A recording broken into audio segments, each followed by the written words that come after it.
Shuhradagi ko'pchilik aytishadi, burnimda kistam bor, bu kistamni oldirishim kerak deyishadi. O'zi kista nima, qayerdan paydo bo'ladi? Burun kistasi haqida qisqa qilib to'liq ma'lumot bering. Kista haqida qisqacha ma'lumot beradigan bo'lsam, kista o'zi ko'p holatda burun va burun yondosh bo'shliqlaridan o'sib chiqadi. Ya'ni burun yondosh bo'shliqlari birinchisi asosan yuqori jag' bo'shlig'i, gaymer bo'shliq deymiz. Ya'ni xalq tilida gaymarit deb tanilgan bo'shliqda o'sib chiqadigan narsa, tish ildizidan o'sib chiqadi ko'pincha u. Sabablar haligacha noaniq. Ko'pincha burun to'siq qiyshiqligi, tishda qanaqa yallig'lanishi bo'lsa, yaxshi burunda yaxshi havo aylanmasa, burun bo'shliq, burun yondosh bo'shliqda kista o'sib chiqadi. Kistani o'lchamiga qarab har xil klinika berishi mumkin. Ya'ni bosh og'rig'i, burun bitishida shunga o'xshash holatlar bo'lishi mumkin. Xo'p, buni asosiy diagnostikasi bevosita mana kistam bor ekan, kista ko'zda qotgan ekan deb borilmaydi o'zi. Ko'pincha случайный находка deyiladi, ya'ni tasodifiy topilish. Doktorga boradi yoki nevropatologga borishi mumkin, neyroxirurgga borishi mumkin, lorga borishi mumkin. O'sha paytda MRT, MCT, 3D rentgen yoki oddiy rentgenografiya qilgan paytda burun yondosh bo'shliqlarida dumaloq sifat, havoli, qopchali, suyuqlikli qopcha aniqlanadi. O'sha kista deyiladi bu. Kista ko'pincha katta bo'lsa bezovta qiladi, ya'ni bo'shliqqa uchdan ikki qismini to'ldirgan bo'lsa, bezovta qilishi mumkin. Qanaqa bo'ladi? Bosh og'rishi mumkin. Egilganda lo'qillab kistani ichidagi suyuqlikka harakatiga qarab bezovta qilishi mumkin va burun bitishiga sabab bo'lishi mumkin. Shikoyat haqida gaplashdik. Endi diagnostikasi asosan MCT va 3D rentgen. MRT ham bunga anaqa bo'la olmaydi, chunki MRT juda ham katta ko'rsatadi kichkina kistani. Oddiy rentgen esa nimagadir adashtirib yuboradi. Aniq qo'ya olmaymiz. Shuning uchun biz eng aniq diagnostikamiz 3D rentgen bilan MCT. Undan keyin tekshirganimizdan keyin MCT yoki 3D rentgen xulosasiga qarab o'lchamini o'lchaymiz, qancha kattalikdagi operatsiya qilish kerakmi, kerak emasmi deb uni tanlab olamiz.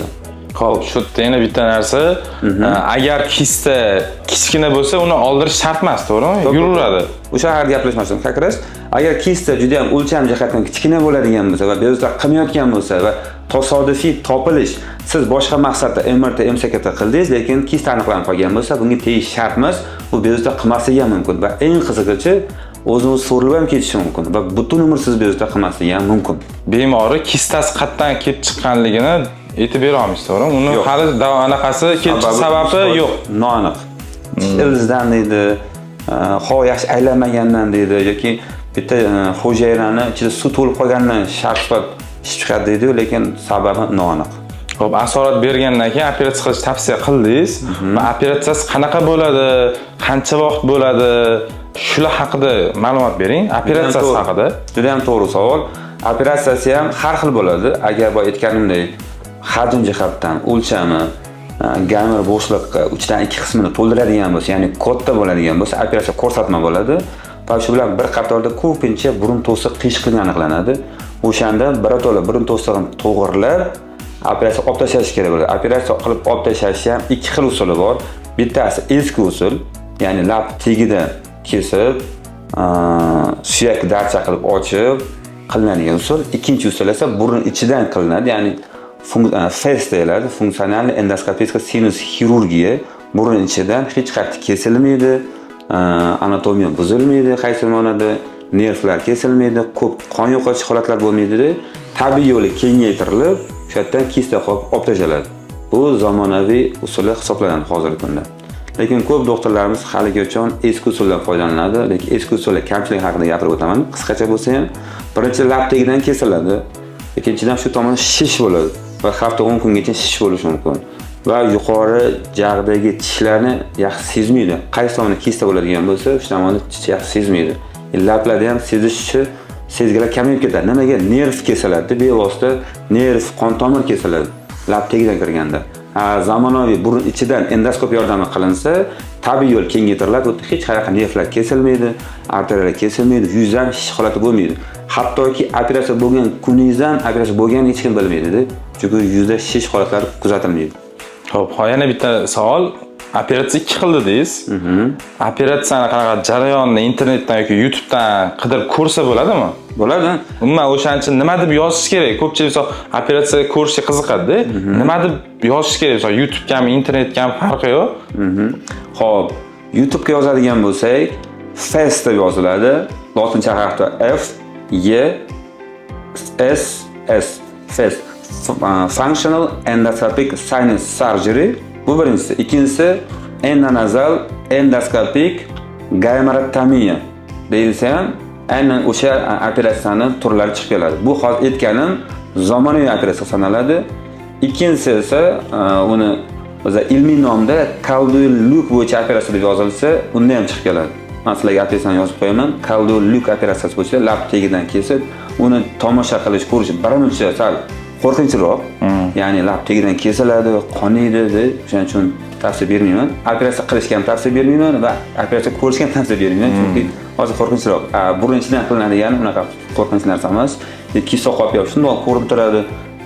O'zini tabiiy tez kengaytirilgandan keyin. Olib tashlagandan keyin o'sha kunning o'zida ham uyga javob beramiz va bunda bir keskin og'ir reabilitatsiya jarayoni kuzatilmaydi. Yengilroq bitadi demoqchiman.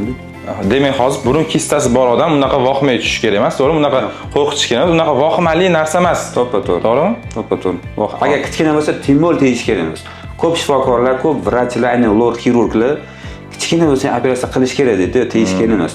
Hech kim o'zimda bo'lsa ham masalan tegmagan bo'lardim, chunki u bilan butun umr birga yashaysiz, siz bezovta qilmaydi.